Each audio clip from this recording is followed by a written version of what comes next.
Okay, everyone. Chris Mulcahy here from Mulcahy & Co. I just thought I'd share an interest rate update with you. At this stage of the year, we're catching up with a lot of clients going through annual review process. Part of that's around debt funding and cash flow and so forth. And yeah, it's always very topical to talk about interest rates. So I just thought I'd share a bit of info around this with you. So we've put together this graph that sort of details what's happened with interest rates over the last 10 years.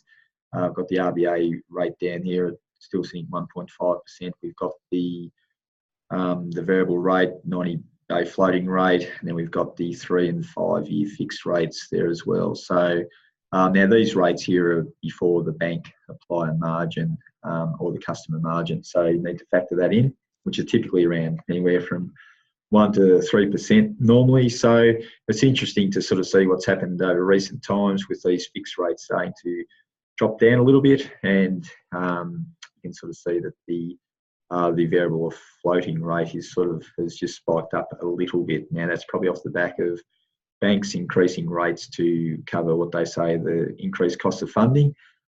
So we're in interesting times at the moment. So, and I guess a bit of commentary around the place is that the RBA may be looking to decrease rates further, which is sort of a bit of an indication of where the economy is currently at.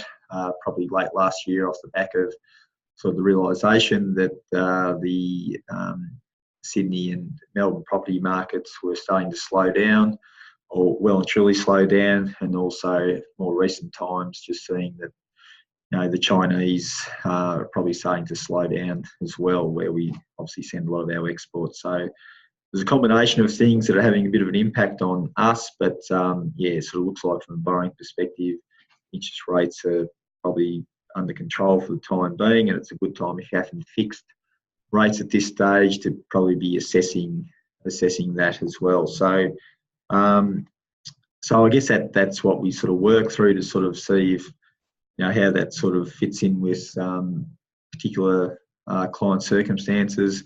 And really, to fix or not to fix, there's no right or wrong answer. But it's just understanding, I suppose, what it means by selecting one or the other, or having a combination of both. But I suppose the important thing is, it's sort of sometimes very tempting just to stick with variable, given that where that rate currently is. But I suppose what's happened in the past is that clients have sort of panicked once rates have started increasing and gone to fixed rates. But as I've said in that last slide there, that they've done it after the horse has bolted, and they're fixing at these historic highs, which once you add on the margin there, you're sort of looking at rates around that 8.5%, 9% plus. So that's the last thing that you want to be doing. So I suppose it's all about a bit of planning, and really where rates have been over recent years, I think we'll look back and see that these are pretty good times from a borrowing perspective. So when we're talking about rates, the interest rate that the bank charge you was based on two components. In simple terms, it's really what the cost of the money is to the bank, and then they apply a margin based on your real and perceived risk. So you do have a bit of control over what that margin is, because if you can provide enough information to the bank to sort of get them to better understand what you're all about in your business and what you're trying to achieve and so forth, you can actually get a better margin. So and therefore a better overall interest rate. So generally speaking, the lender wants to give you the best deal possible. So if you can provide that information, such as a basic business plan, cash flow forecast, etc., rather than the bank relying on historical information such as tax returns and so forth. So if you can provide them with some additional information, that can put you in a pretty good place to achieve the best overall interest rate.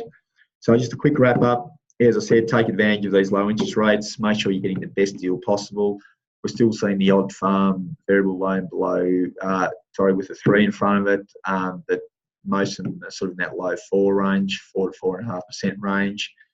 Fixed rates, it's just a matter of sort of talking to lenders and coming up with a bit of a package that arrives at the best overall deal for you. Also, just check how much security that the lender does hold. Do they need to hold all that security? particularly around, with rising land prices, I've potentially got more than enough. So just assess that. As I keep probably harping on, just make sure that you're providing enough information just so that you can get the best overall finance package for your circumstances.